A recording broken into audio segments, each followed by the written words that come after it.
I'm Diane Medley. I'm Executive Chairman at MCM CPAs and Advisors. We have offices in Louisville, Jeffersonville, Indiana, Indianapolis, Indiana, Cincinnati, Ohio, and Lexington, Kentucky. I just want to say how much the Louisville community has come to appreciate Simmons College and its mission. And Simmons serves a very important role in serving our West End community, but also it's come into its own as an important civic community leader and attractor of talent. It's very important that we in Louisville invest in our talent, and that's talent from all areas of the city. It goes without saying that education is the backbone of economic development in Louisville, and Simmons is a part of that in a big way. We look forward to Simmons continuing to grow, and we very much want every student who goes to Simmons to stay in Louisville and continue to contribute in a big way. This city needs leaders in all areas of the community, and we need to make sure we continue to invest in this outstanding institution.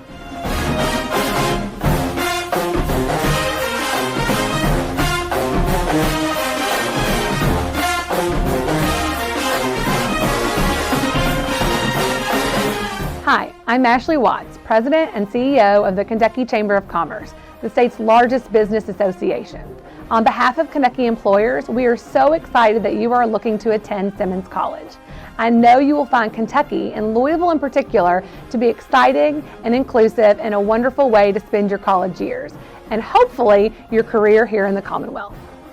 Hello, my name is Sam Talbot, Chairman of the Board of Trustees of Simmons College of Kentucky and President of the National Baptist Convention of America with 3.5 million members across the world.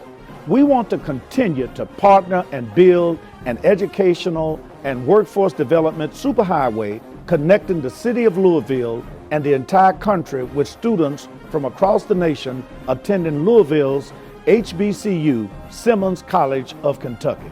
Simmons is training future teachers, entrepreneurs, and employees for a diverse workforce for our city.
Listen, you guys, in a historic move announced a week ago, Simmons College and Jefferson County Public Schools launched an initiative, a partnership with the main goal of placing more minority teachers in Louisville classrooms. Now I'm going to ask to the podium one of the truly inspired leaders who brought us together, Dr. Marty Pollio, Superintendent, Jefferson County Public Schools.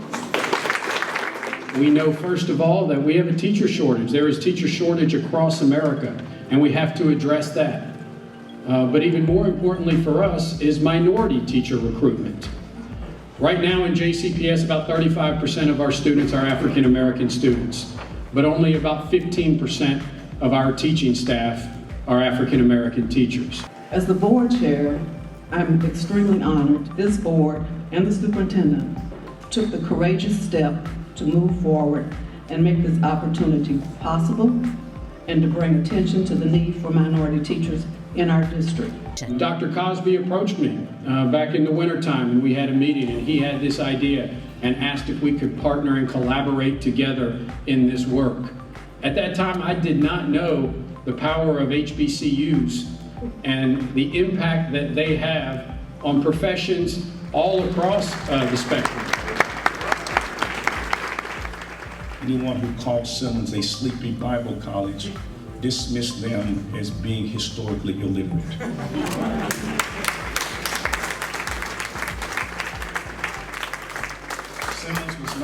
sleepy Bible college. America was a sleepy democracy. 1967 and 2020 are very similar. I am for law and order. I am the law and order candidate. Back then it was Black Power. Today it's Black Lives Matter. However troubled they may be, looting and arson have nothing to do with civil rights.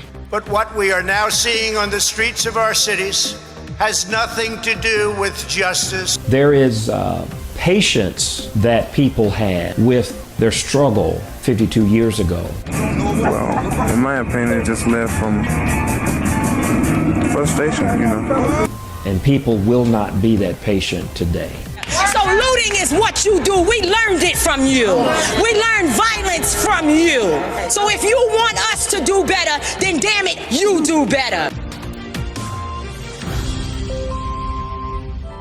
President Lyndon Johnson appointed an 11-member advisory commission on civil disorders aimed to identify the root causes. The basic conclusion of the Kerner Commission report was that our nation is moving toward two societies, one black, one white, separate and unequal. One of the tragedies of the 20th century was that President Johnson did not act on the recommendations that were made in the report. And here we are, 52 years later, and what do we see? The best time for Kerner Commission 2 would have been in 1968. The second best time for Kerner Commission 2 is today. Simmons College of Kentucky has recently announced the formation of the Kerner Commission 2.0, not to duplicate the work of the original, but to pick up the mantle and begin the work that was laid out. And on today, the 53rd anniversary, I'm offering my support to the work of the Kerner Commission 2.0. Many organizations are putting out resolutions, but what we see happening between Simmons College of Kentucky and Kentucky State University is resolve. They're taking action. But we're saying, let's look at what we have in the community already. And if we have something that's working, then let's build on it. Let's support it. No one knows a community and the needs of a community like the people that live in that community. The commission will help the larger community understand what is there in West Louisville, to raise awareness throughout the state about the assets.